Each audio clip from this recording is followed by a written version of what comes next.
വൈറലായി മുരളീധരന്റെ എരണം കെട്ടവൻ പ്രസംഗം. ഫേസ്ബുക്ക് പോസ്റ്റുമായി വീണ ജോർജ്.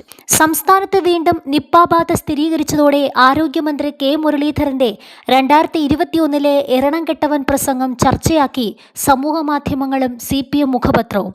മുൻ ആരോഗ്യമന്ത്രി വീണ ജോർജും സമൂഹമാധ്യമത്തിൽ ഇക്കാര്യം പരാമർശിച്ചു. കഴിഞ്ഞ സർക്കാരിന്റെ കാലത്ത് നിപ്പയെക്കുറിച്ച് ഇന്നത്തെ ആരോഗ്യമന്ത്രി കെ മുരളീധരൻ നടത്തിയ പ്രസംഗം ഇന്ന് പലരും അയച്ചു തന്നു. അതിനെക്കുറിച്ച് ഇവിടെ ഒന്നും എഴുതുന്നില്ല.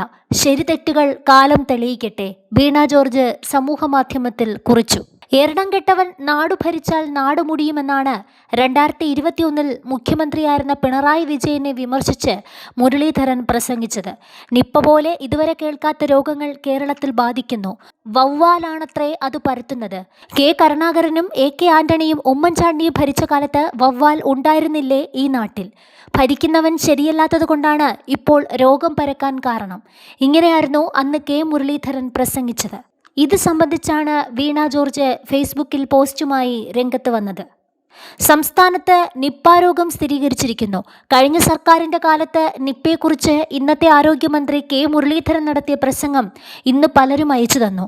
അതിനെക്കുറിച്ച് ഇവിടെ ഒന്നും എഴുതുന്നില്ല. ശരി തെറ്റുകൾ കാലം തെളിയിക്കട്ടെ.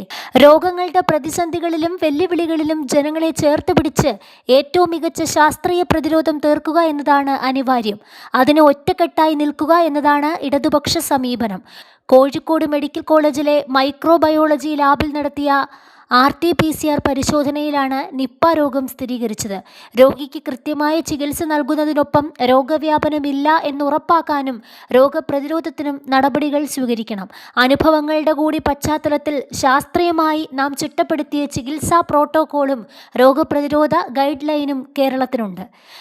NIV പൂനെയിൽ നിന്ന് ഔദ്യോഗിക സ്ഥിരീകരണം ഉണ്ടാകുന്നതിന് മുമ്പ് തന്നെ നമ്മുടെ പരിശോധനാ ഫലത്തിന്റെ അടിസ്ഥാനത്തിൽ അടിയന്തര തുടർ നടപടികൾ സ്വീകരിക്കേണ്ടതുണ്ട്. ഷിഗല്ല രോഗം സംസ്ഥാനത്ത് പടരുന്ന സാഹചര്യവും അതീവ ഗൗരവത്തോടെ കാണേണ്ടതുണ്ട്. ആദ്യമായിട്ടാണ് ഇത്രയുമധികം ഷിഗല്ല കേസുകൾ കേരളത്തിൽ ഉണ്ടാകുന്നത്. കുഞ്ഞുങ്ങൾ, പ്രായമുള്ളവർ, മറ്റു രോഗമുള്ളവർ എന്നിവരിൽ ഷിഗല്ല ഗുരുതരമാകും. രോഗത്തിന്റെ സാമൂഹിക വ്യാപനം കൂടുതലുണ്ടാകാതിരിക്കാൻ നടപടികൾ കൈക്കൊള്ളണം. പകർച്ചവ്യാധികൾക്കെതിരെ നമുക്ക് പ്രതിരോധം തീർക്കാം, വീണ ജോർജ് ഫേസ്ബുക്കിൽ കുറിച്ചു.